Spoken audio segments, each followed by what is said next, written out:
Hello and welcome to Nifty 50 Photographers. In today's video, I'm going to give you 5 tips to get your street photography career started or take it to the next level. Just before we start, I've got a couple of bits of exciting news. So I've just ordered my Sony A7R5 and so look out for unboxing videos and my first impressions of that. They'll be coming up soon. One other thing, I've just launched an Etsy shop selling some of my best landscape photos and still lifes and so on. If you're interested in those, I've got an amazing discounted offer at the moment. Prices are heavily discounted already on the shop at the minute, but right now for the launch you can get an extra 35% off. I've put links in the description to the voucher code that you need and to the shop. Now you have to hurry because that will expire on the 12th of March, but if you're still looking for a Mother's Day present, I've got a beautiful picture of a crimson rose that might just work, so snap up that bargain while you can. Anyway, enough of that, let's get on to 5 tips to help you with your street photography. So tip number 1. So pay attention to your surroundings. Look for interesting people, unique buildings, those kind of things. Now, what one of the best photographers, Henry Cartier-Bresson, did was he looked for a really interesting scene and he would literally patiently wait until something happened there that would make a really great photograph. You see my example here. Found a set of stairs, had some interesting geometric patterns when I looked down on them. What I needed was somebody walking through the scene, so I literally had to wait it out till somebody walked into my shop and I could take the picture I wanted. But tip number 2, when you're starting out with street photography, I think you tend to be a bit nervous and a bit flustered. Street photography is one of those genres which I think people find particularly hard, and especially at the start I would recommend you put your camera into an auto mode, even go fully auto in the P or program setting.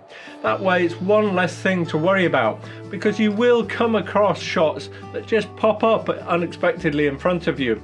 If you've got to mess around with all your settings, then you'll miss that shot. So set it in P mode, set your focus to auto continuous, then you've got the best chance of quickly raising your camera, framing your shot and capturing those unexpected moments. So tip number 3 is to get closer to your subject, and this is probably one of the hardest things to do when you're starting out with street photography.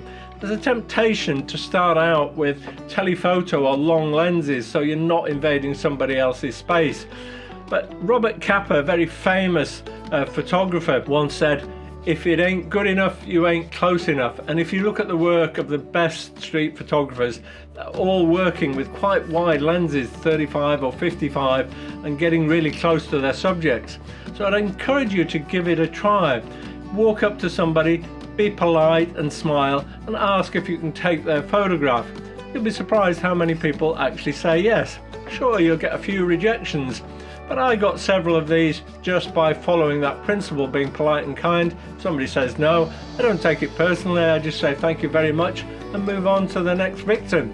But tip number 4 is experiment with different perspectives and different angles. You can see in these shots I tried a lot of different ways, so sometimes I'm just literally lying on the floor. Incidentally, my wife hates that and usually walks off, but I find an interesting view looking up. But it's well worth trying of getting down really low and looking up to the sky. It makes for some interesting shots. You can do the same thing from a high vantage point and looking down. Or sometimes it's just a question of bending your knees and trying different angles, maybe even tilting your camera until you get an interesting perspective. Tip number 5, use the weather to your advantage. I love going out on stormy, wet and windy days. It adds drama and interest to your photos. You'll find that people's clothes are billowing in the wind, or if you go to the seaside you might get crashing waves and people getting caught in the spray. It really makes your photographs something much better to look at. But if you've got a very bright, harsh sunlight day, then maybe you want to look for shapes in architecture where you get interesting shadows and interesting contrasts. On a normal, dull or soft lighting day, then I'll tend to focus on things like people, and I'll take something like a 55mm prime lens and focus in on interesting people or interesting juxtapositions like you can see in these shots. And the final thing I would say to you is practice, practice, practice. The more you do it, the easier you will find it.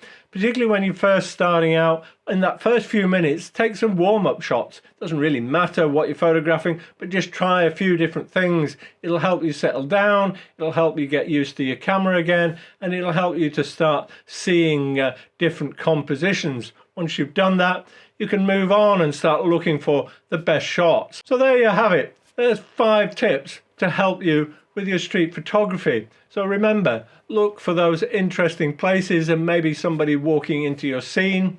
Try different angles and perspectives. Look for unique buildings and take a look at how the light is behaving. Are there any interesting shadows or contrasts that you can use to your advantage? And above all, if you're doing people, remember to try and get in close. I know it's quite a difficult thing to do, and we all have a lot of fear and anxiety about it, but it really will pay dividends. The more you practice it, the more comfortable you'll be with it. Now, if you're looking for something to watch next, I did some street photography with the Sony 55mm lens. I'll put a link to that up here somewhere, and that's well worth a watch.